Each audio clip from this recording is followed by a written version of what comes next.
Ahoj nebo dobrý den. Většina z vás, co mě sledují, mě znáte přes moje videa nebo přes moje výrobky.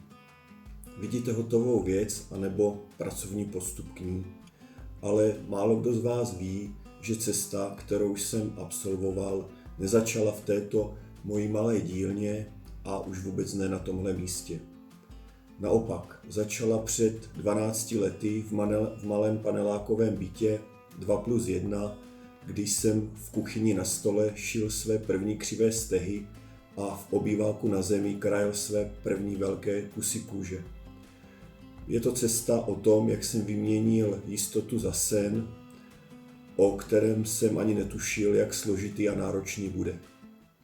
Všechno odstartovala vojenská, nebo chcete-li živá historie, když jsem byl přijat k 57. pluku řadové pěchoty, jelikož jsem měl v oblibě období napoleonských válek.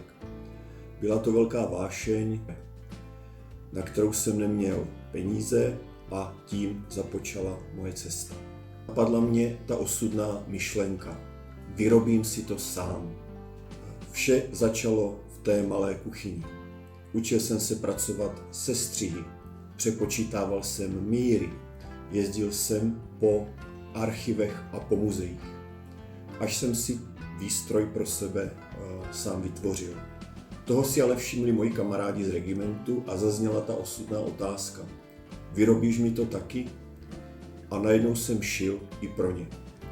Co bylo paradoxem, tak byla moje reálná práce. Pracoval jsem v IT jako reklamační technik.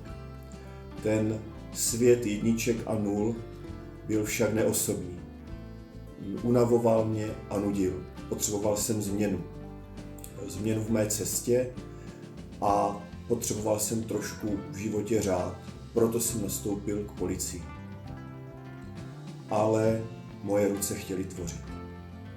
Výroba pro kamarády narůstala a já jsem se dostal na křižovatku. Zůstat u policie, mít jistotu, stálý plat, anebo skočit do neznáma a začít se věnovat práci s kůží naplno.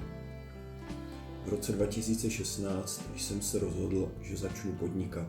A je důležité zmínit jednu velmi důležitou věc. Nikdy bych to nedokázal bez své manželky, která mi byla v těžkých začátcích i v dnešní nejisté budoucnosti vždy oporou. Byla to ona, kdo mi řekl, jdi do toho. Bez ní by značka Heidmar Leather neexistovala. Mám velký sen a tím je podívat se tam do Montany, Wyomingu, vidět tu krajinu a velká místa Starého západu. Zatím to není v mých silách, je to finančně velice nákladné a je to sen, na který si musím ještě počkat. Už jako malý jsem hltal westerny, kovboje, koně, zbraně, velké osobnosti Starého západu. Ta nekonečná svoboda na velkých pláních. Možná to bude znít zvláštně, ale mám pocit, že tam patřím, nebo že jsem tam už žil. Být to v mých silách, zbalím se a odstěhuji se tam. Asi proto mě to kolem roku 2017 přitáhlo k zdobení kůže, k leather carvingu. Když nemůžu být na západě fyzicky, přináší mě tam aspoň moje ruce. Každý květ, závit nebo list, který vyřežu, každé pouzdro, které vyrobím, to je kousek mě, kterým se vracím v uvozovkách domů.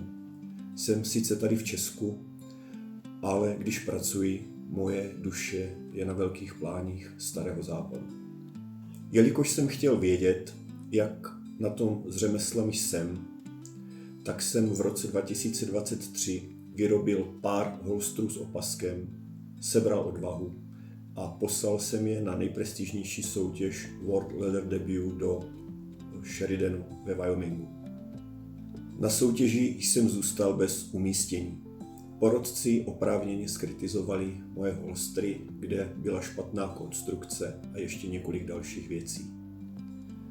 Byl jsem z toho zdrcený a měl jsem chuť s řemeslem praštit. Pak jsem si ale přečetl další část hodnocení, kde mi naopak pochválili řezbu a barevné provedení. Spolkl jsem ego a začal jsem na sobě ještě víc pracovat. V roce 2024 jsem poslal na soutěž své další 2 výrobky. V kategorii Cowboy Gear jsem bral 1. místo, v kategorii zdobených holstrů jsem byl 3. Loni v roce 2025 jsem přidal znovu umístění, a sice 2. místo v kategorii zdobených holstrů. Ovšem největší radost mi udělal loňský výrobek, kde jsem tvořil zdobené šapsy s příběhem Charlesa Goodnighta, velkého rangera a osobnost Starého západu. Tyto šapsy budou umístěny v muzeu v Texasu. Pro kluka z malé České republiky a ještě z menší dílny je to velký splněný sen. Tahle práce mě naučila pokoře. V IT šlo vrátit všechno zpět. Tady ne. Jakmile do kůže říznu, je konec. Je to pomalé řemeslo v tomhle uspěchaném a rychlém světě. Nejsem na to sám, v dílně je se mnou on.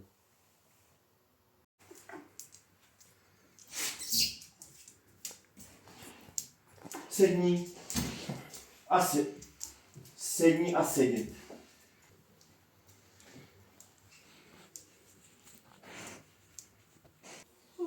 Můj parťák, který slyšel všechny moje nadávky, když se nedařilo. A také moji 2 synové. Dílnu mám doma, takže nechodím do práce. Práce je součást našeho života. Kluci za mnou chodí, nasávají vůni a atmosféru dílny. Znají každý její kout. A jasně, když se doma začnou prát nebo křičí, musím odložit nůž a jít dělat tátu.